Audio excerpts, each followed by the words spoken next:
ये भक्तों, शिव पुराण के द्वितीय खंड सती खंड से ये कथा ली गई है।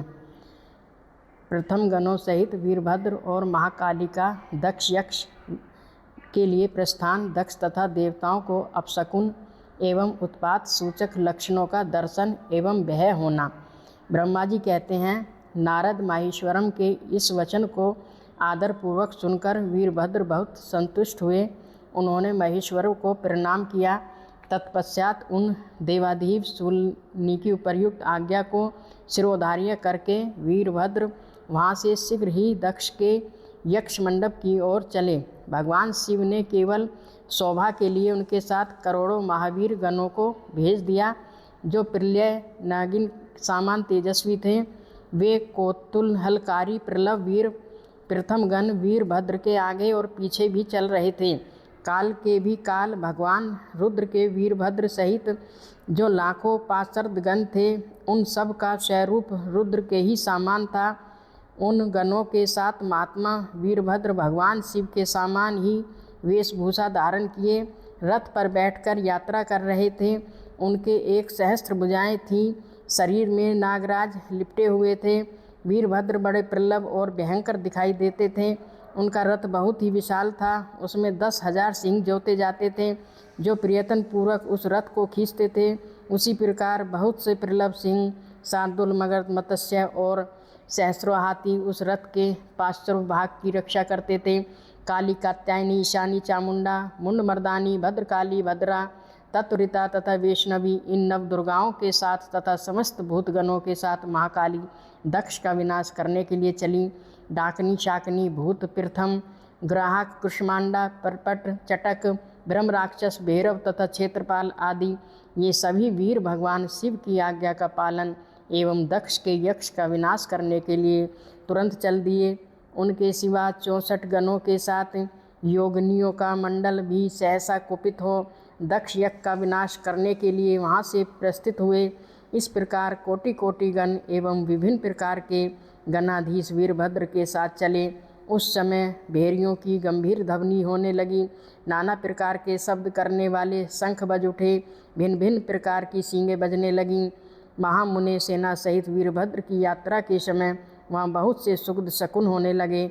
इस प्रकार जब प्रथम गणों सहित वीरभद्र ने प्रस्थान किया, तब उधर दक्ष तथा देवताओं को बहुत से अशुभ लक्षण दिखाई देने लगे।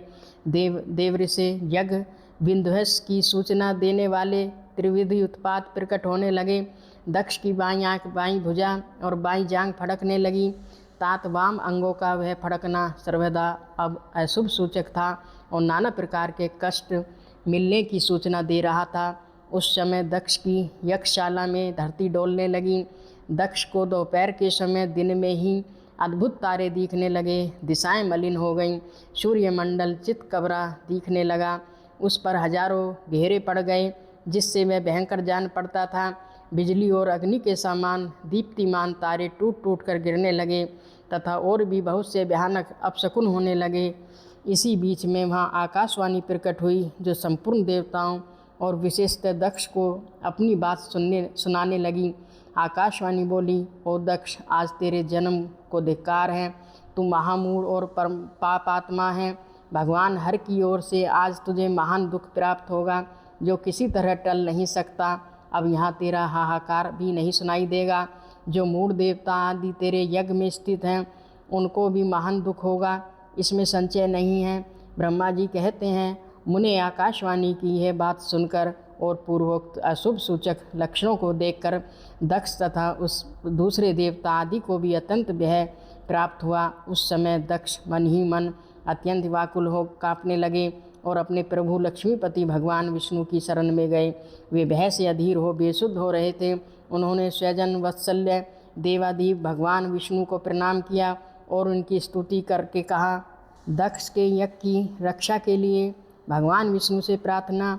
भगवान का शिवद्रोह जनित संकट को टालने में अपनी असमर्थता बताते हुए दक्ष को समझाना तथा सेना सहित वीरभद्र का आगमन।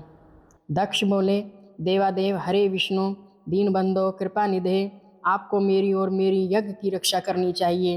हे प्रभु, आप ही यक्ष के रक्षक हैं। यज्ञ ही आपका कर्म है और आप यज्ञ स्वरूप हैं। आपको ऐसी कृपा करनी चाहिए जिससे यक्ष का विनाश हो, यज्ञ का विनाश न हो। ब्रह्मा जी कहते हैं, मुनीश्वर इस तरह अनेक प्रकार से सादर प्रार्थना करके दक्ष भगवान श्री हरि के चरणों में गिर पड़े। उनका चित्त भय से व्याकुल हो रहा था। तब जिनके मन में घबराहट आ गई थी, उन प्रजापति दक्ष को उठाकर और उनकी पूर्वोक्त बात सुनकर भगवान विष्णु देवाधीश शिव का स्मरण किया। अपने प्रभु एवं महान ऐश्वर्य से युक्त परमेश्वर शिव का स्मरण करके शिव तत्व के ज्ञाता श्री हरि दक्ष को समझाते हुए बोले।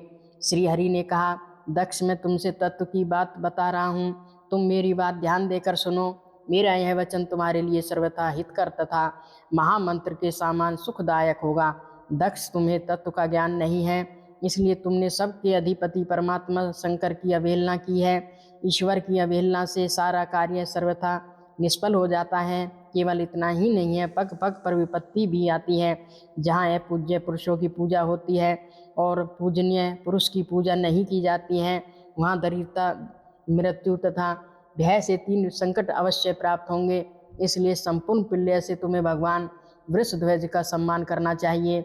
महेश्वर का अपमान करने से तुम्हारे ऊपर महान भय उपस्थित हुआ है। हम सब लोग प्रभु होते हुए भी आज तुम्हारी दुर्गति के कारण जो संकट आया है उसे टालने में समर्थ नहीं है। यह मैं तुमसे सच्ची बात कहता हूँ। ब्रह्मा जी कहते हैं, नारद भगवान विष्णु का यह वचन सुनकर दक्ष चिंता में डूब गए। उनके चेहरे का रंग उड़ गया और वे चुपचाप पृथ्वी पर खड़े रह गए। इसी समय भगवान रुद्र के भेजे हुए गणनायक वीरभद्र अपनी सेना के साथ यज्ञ स्थल में जा पहुँचे। वे सब के सब बड़े शूरवीर, निर्भय तथा रुद्र के समान ही पराक्रमी थे। भगवान शंकर की आज्ञा से आए हुए उन गणों के गणना असंभव थी।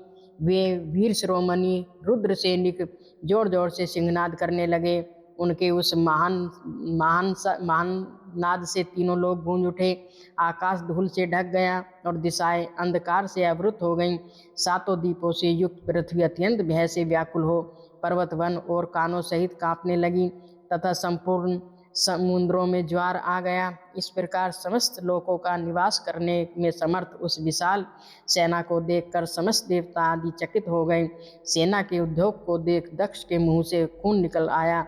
वे अपनी स्त्री को ले भगवान विष्णु के चरणों में दंड की भांति गिर पड़े और इस प्रकार बोले। दक्ष ने कहा, विष्णु महाप्रभु, आपके बल से ही मैंने इस महान यज्ञ का आरंभ किया है। सत्कर्म की सिद्धि के लिए आप ही प्रमाण माने गए हैं। विष्णु, आप कर्मों के साक्षी तथा यज्ञों के प्रतिपालक हैं। महाप्रभु, आप वेद वोक्त धर्म तथा ब्रह्मा जी के रक्षक हैं। अतः प्रभु, आपको मेरे इस यज्ञ की रक्षा करनी चाहिए, क्योंकि आप सबके प्रभु हैं। ब्रह्मा जी कहते हैं, दक्ष की अत्यंत दीनतापूर्ण बात सुनकर भगवान विष्णु उस समय शिव तत्व से विमुख हुए दक्ष को समझाने के लिए इस प्रकार बोले। श्री विष्णु ने कहा, दक्ष, इसमें संदेह नहीं है कि मुझे तुम्हारे यज्ञ की रक्षा करनी चाहिए, क्योंकि धर्म परिपालक विनायक जो मेरी सत्य प्रतिज्ञा है वह सर्वत्र विख्यात है। परंतु दक्ष, मैं जो कुछ कहता हूँ उसे तुम सुनो। इस समय अपनी क्रूरतापूर्ण बुद्धि को त्याग दो। देवताओं के क्षेत्र नेमि सारण में जो अद्भुत घटना घटित हुई थी उसका तुम्हें स्मरण नहीं हो रहा है क्या? तुम अपनी कुबुद्धि के कारण उसे भूल गए। यहाँ कौन भगवान रुद्र के कोप से तुम्हारी रक्षा करने में समर्थ है? दक्ष, तुम्हारी रक्षा किसको अभिमर्त नहीं है, परंतु जो तुम्हारी रक्षा करने को उद्यत होता है वह अपनी दुर्बुद्धि का ही परिचय देता है। दुर्मते, क्या कर्म है और क्या अकर्म, इसे तुम नहीं समझ पा रहे हो। केवल कर्म ही कभी कुछ करने में समर्थ नहीं हो सकता। जिसके सहयोग से कर्म से कुछ करने की सामर्थ्य आती है उसी को तुम सहकर्म समझो। भगवान शिव के बिना दूसरा कोई कर्म में कल्याण करने की शक्ति देने वाला नहीं है।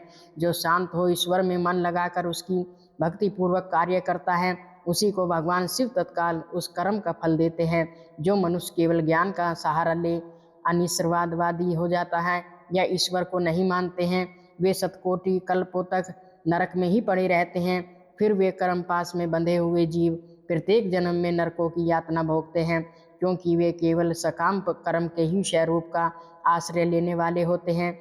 ये शत्रुमर्दन वीरभद्र जो यज्ञशाला के आंगन में आ पहुँचे, भगवान रुद्र की क्रोधाग्नि से प्रकट हुए हैं। इस समय समस्त रुद्रगणों के नायक ये ही हैं। ये हम लोगों के विनाश के लिए आए हैं, इसमें संशय नहीं है। कोई भी कार्य क्यों न हो, वस्तुतः इसके लिए कुछ भी अशक्य नहीं है। ये महान सामर्थ्यशाली वीरभद्र सब देवताओं को अवश्य जलाकर ही शांत कर होंगे, इसमें संशय नहीं जान पड़ता। मैं भ्रम से महादेव जी की शपथ का उल्लंघन करके जो यहाँ ठहर रहा है, उसके कारण तुम्हारे साथ मुझे भी इस कष्ट का सामना करना ही पड़ेगा। भगवान विष्णु इस प्रकार कह ही रहे थे कि वीरभद्र के साथ शिवगणों की सेना समुद्र उमड़ आया। समस्त देवता आदि ने उसे देखा। देवताओं का पलायन, इंद्र आदि के पूछने पर बृहस्पति का रुद्रदेव की अजेयता बताना, वीरभद्र का देवताओं को युद्ध के लिए ललकारना, श्री विष्णु और वीरभद्र की बातचीत तथा विष्णु आदि का अपने लोक में जाना एवं दक्ष और यज्ञ का विनाश करके वीरभद्र का कैलाश को लौटना। ब्रह्मा जी कहते हैं, नारद उस समय देवताओं के साथ शिवगणों का घोर युद्ध आरंभ हो गया। उसमें सारे देवता पराजित हुए और भागने लगे। वे एक दूसरे का साथ छोड़कर स्वर्गलोक में चले गए। उस समय केवल महाबली इंद्र आदि लोकपाल ही उस दारुण संग्राम में धैर्य धारण करके उत्सुकता पूर्वक खड़े रहे। तदंतर इंद्र आदि सब देवता मिलकर इस समर गण में बृहस्पति जी को विनीत भाव से नमस्कार करके पूछने लगे। लोकपाल बोले, गुरुदेव बृहस्पति तात महाप्रज्ञान दयानिधे, शीघ्र बताइए, हम जानना चाहते हैं कि हमारी विजय कैसे होगी। उनकी ये बात सुनकर बृहस्पति ने प्रियतर पूर्वक भगवान सोम का स्मरण किया और ज्ञान दुर्लभ महेंद्र से कहा। बृहस्पति बोले, इंद्र, भगवान विष्णु ने पहले जो कुछ कहा था वे सब इस समय घटित हो गया। मैं उसी को स्पष्ट कर कह रहा हूँ, सावधान होकर सुनो। समस्त कर्मों का फल देने वाला जो कोई ईश्वर है, वह कर्ता का ही आश्रय लेता है।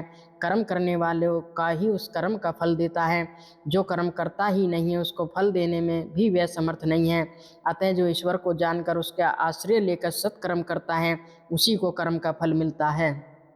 ईश्वर द्रोही को नहीं, न मंत्र, न औषधियाँ, न समस्त अभिचारिक कर्म, न लौकिक पुरुष, न कर्म, न वेद, न पूर्व और न उत्तर मीमांस तथा नाना वेदों से युक्त अन्याय शास्त्र ही ईश्वर को जानने में समर्थ होते हैं, ऐसा प्राचीन विद्वानों का कथन है। अनन्य शरण भक्तों को छोड़कर दूसरे लोग संपूर्ण वेदों का 10,000 बार स्वाध्याय करके भी महेश्वर को भली भांति नहीं जान सकते। यह महाश्रुति का कथन है। अवश्य भगवान शिव के अनुग्रह से ही सर्वदा शांत, निर्वाकार एवं उत्तम दृष्टि से सदा शिव के तत्व का साक्षात्कार हो सकता है। सुरेश्वर, क्या कर्तव्य है और क्या अकर्तव्य है, इसका विवेचन करना अभिष्ट होने पर भी मुझे इस सिद्धि का उत्तम अंश है, उसी को प्रतिपादन करूँगा। तुम अपने हित के लिए उसे ध्यान देकर सुनो। इंद्र, तुम लोकपालों के साथ आज नादान बनकर दक्ष यक्ष में आ गए। बताओ तो यहाँ क्या पराक्रम करोगे। भगवान रुद्र ने जिनके सहायक हैं, ऐसे ये परम क्रोधी रुद्रगण इन यज्ञ में विघ्न डालने के लिए आए हैं और अपना काम पूरा करके, इसमें संशय नहीं है। मैं सत्य सत्य कहता हूँ कि इस यज्ञ के विघ्न का निवारण करने के लिए वस्तुतः तुमसे किसी के पास भी सर्वथा कोई उपाय नहीं है। बृहस्पति की यह बात सुनकर वह इंद्र सहित समस्त लोकपालों की बड़ी चिंता में पड़ गए। तब महावीर रुद्रगणों से घिरे हुए वीरभद्र ने मन ही मन भगवान शंकर का स्मरण करके इंद्र आदि लोकपालों को डांटा और इसके पश्चात रुद्रगणों के नायक वीरभद्र ने रोष में भरकर तुरंत ही संपूर्ण देवताओं को तीखे बाणों से घायल कर दिया। उन बाणों की चोट खाकर इंद्र आदि समस्त सुरेश्वर भागते हुए 10 दिशाओं में चले गए। जब लोकपाल चले गए और देवता भाग खड़े हुए, तब वीरभद्र अपने गणों के साथ यज्ञशाला के समीप गए। उस समय वहाँ विद्वान समस्त ऋषि अत्यंत भयभीत हो परमेश्वर श्री हरि से रक्षा की प्रार्थना करने लगे। सहसा नतमस्तक हो शीघ्र ही बोले, देव मनरामनाथ सर्वेश्वर महाप्रभु, आप दक्ष के यज्ञ की रक्षा कीजिए। आप ही यक्ष हैं, इसमें संशय नहीं है। यज्ञ आपका कर्म रूप और अंग है। आप यज्ञ के रक्षक हैं, अतः दक्ष यज्ञ की रक्षा कीजिए। आपके सिवा दूसरा कौन इसका रक्षक नहीं है। ब्रह्मा जी कहते हैं, नारद, ऋषियों का यह वचन सुनकर मेरे सहित भगवान विष्णु वीरभद्र के साथ युद्ध करने की इच्छा से चले। श्री हरि को युद्ध के लिए उद्यत देख शत्रुमर्दन वीरभद्र, जो वीर प्रथम गणों में से घिरे हुए थे, कड़े शब्दों में भगवान विष्णु को डांटने लगे। ब्रह्मा जी कहते हैं, नारद, वीरभद्र की यह बात सुनकर बुद्धिमान देवेश्वर विष्णु वहाँ प्रसन्नतापूर्वक हंसते हुए बोले। श्री विष्णु ने कहा, वीरभद्र, आज तुम्हारे सामने जो कुछ कहता हूँ उसे सुनो। मैं भगवान शंकर का सेवक हूँ, तुम मुझे रुद्रदेव से विमुख न करो। दक्ष अज्ञानी है, कर्मकांड में ही इसकी निष्ठा है। इसने मूर्तावश पहले मुझसे बारंबार अपने यज्ञ में चलने के लिए प्रार्थना की थी। मैं भक्त के अधीन ठहरा, इसलिए चला आया। भगवान महेश्वर भी भक्त के अधीन रहते हैं। तात दक्ष मेरा भक्त है, इसलिए मुझे यहाँ आना पड़ा। हे रुद्र के क्रोध से उत्पन्न हुआ वीर, तुम रुद्र तेज स्वरूप हो, उत्तम प्रताप के आश्रय हो। मेरी प्रतिज्ञा सुनो, मैं तुम्हें आगे बढ़ने से रोकता हूँ और तुम मुझे रोको। परिणाम वही होगा जो होने वाला होगा। मैं पराक्रम करूँगा। ब्रह्मा जी कहते हैं, नारद भगवान विष्णु के ऐसे कहने पर महाभाव वीरभद्र हंसकर बोला, आप मेरे प्रभु के प्रिय भक्त हैं, यह जानकर मुझे बड़ी प्रसन्नता हुई है। इतना कहकर गणनायक वीरभद्र हंस पड़ा और विनय से नतमस्तक हो बड़ी प्रसन्नता के साथ श्री विष्णुदेव से कहने लगा। वीरभद्र ने कहा, महाप्रभु, मैंने आपके भाव की परीक्षा के लिए कड़ी बात कही थी, इस समय यथार्थ बात कहता हूँ, सावधान होकर सुनो। हरे जैसे शिव हैं वैसे ही आप हैं, जैसे आप हैं वैसे ही शिव हैं, ऐसा वेद कहते हैं और वेदों का यह कथन शिव की आज्ञा के अनुसार ही है। रामनाथ भगवान शिव की आज्ञा से हम सब लोग उनके सेवक ही हैं। तथापि मेरे जो बात कही है वह इस वाद विवाद के अवसर से अनुरूप ही है। आप मेरी हर बात को आपके प्रति आदर के भाव से ही कही गई समझिए। ब्रह्मा जी कहते हैं, वीरभद्र का यह वचन सुनकर भगवान श्री हरि हंस पड़े और उनके लिए हितकर वचन बोले।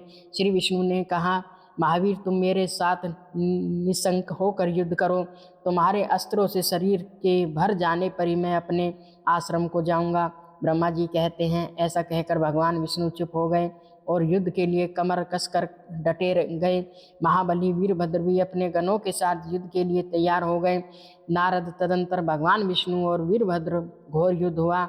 अंत में वीरभद्र ने भगवान विष्णु के चक्र को स्तंभित कर दिया तथा शंख धनुष के 3 टुकड़े कर डाले। तब मेरे द्वारा एवं सरस्वती द्वारा बोधित हुए श्री विष्णु उस महान गणनायक वीरभद्र को ऐसे तेज से संपन्न जानकर वहाँ से अंतर्ध्यान होने का विचार किया।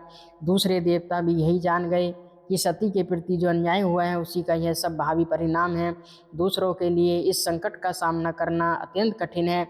यह जानकर वे सब देवता अपने सेवकों के साथ स्वतंत्र सर्वेश्वर शिव का स्मरण करके अपने अपने लोक को चले गए। मैं भी पुत्र के दुख से पीड़ित हो सत्यलोक में चला आया और अत्यंत दुख से आतुर हो सोचने लगा कि अब मुझे क्या करना चाहिए। मेरे तथा विष्णु के चले जाने पर मनुष्यों सहित समस्त यज्ञ के आधार पर रहने वाले देवता शिवगणों द्वारा पराजित हो भाग गए। उस उपद्रव को देखकर और उस महामख का विंध्वस निकट जानकर यह यज्ञ भी अत्यंत भयभीत हो मृग का रूप धारण करके वहाँ से भागा। मृग के रूप में आकाश की ओर भागते देख वीरभद्र ने उसे पकड़ लिया और उसका मस्तक काट डाला। फिर उन्होंने मुनियों तथा देवताओं के अंग भंग कर दिए और बहुतों को मार डाला। प्रतापी मणि भद्र ने भृगु को उठाकर पटक दिया और उनकी छाती को पैर से दबाकर तत्काल उनकी दाढ़ी मूछ नोच ली। चंड ने बड़े वेग से पूषा के दांत उखाड़ दिए, क्योंकि पूर्व काल में जिस समय महादेव जी को दक्ष के द्वारा गालियां दी जा रही थी उस समय वे दांत दिखा दिखाकर हंसे थे। नंदिनी भाग को रोषपूर्वक पृथ्वी पर दे मारा और उनकी दोनों आंखें निकाल ली, क्योंकि जब दक्ष शिवजी को शाप दे रहे थे उस समय वे आंखों के संकेत से अपना अनुमोदन सूचित कर रहे थे। वहाँ रुद्रगण नायकों ने स्वधा स्वाहा और दक्षिणा देवियों की बड़ी विडंबना दुर्दशा की। वहाँ जो मंत्र तंत्र तथा दूसरे लोग थे उनका भी बहुत तिरस्कार किया। ब्रह्मापुत्र दक्ष भय के मारे अंतर्वेदी के भीतर छिप गए। वीरभद्र उनका पता लगाकर उन्हें बलपूर्वक पकड़ लाए। फिर उनके दोनों गाल पकड़कर उन्होंने उनके मस्तक पर तलवार से आघात किया, परंतु योग के प्रभाव से दक्ष का सिर अभेद हो गया था, इसलिए कट न सका। जब वीरभद्र को ज्ञात हुआ कि संपूर्ण अस्त्रों से उनके मस्तक का भेदन नहीं हो सकता, तब उन्होंने दक्ष की छाती पर पैर रखकर दबाया और दोनों हाथों से गर्दन मरोड़कर तोड़ डाली। फिर शिवद्रोही दुष्ट दक्ष के उस सिर को गणनायक वीरभद्र ने अग्निकुंड में डाल दिया। तदंतर जैसे सूर्य घोर अंधकार राशि का नाश करके उदयांचल पर आरूढ़ होते हैं, उसी प्रकार वीरभद्र दक्ष और उनके यज्ञ का विध्वंस करके कृत कार्य हो तुरंत ही वहाँ से उत्तम कैलाश पर्वत को चले गए। वीरभद्र को काम पूरा करके आया देख परमेश्वर शिव मन ही मन बहुत संतुष्ट हुए और उन्होंने उन्हें वीर प्रथम गणों का अध्यक्ष बना दिया। अगर आपको ये वीडियो अच्छा लगे तो लाइक ज़रूर करें। कमेंट करके बताइए कि आपको कौन सा भाग सबसे ज़्यादा पसंद आया। ऐसी ही और आध्यात्मिक और ज्ञानवर्धक कहानियों के लिए चैनल को सब्सक्राइब करें और बेल आइकन दबाएं, ताकि अगली बार जब हम कुछ नया लेकर आएँ तो सबसे पहले आप तक पहुँचे। वीडियो को अपने दोस्तों और परिवार के साथ शेयर करना न भूलें। आपका एक छोटा सा समर्थन हमारे लिए बहुत बड़ी प्रेरणा है। धन्यवाद।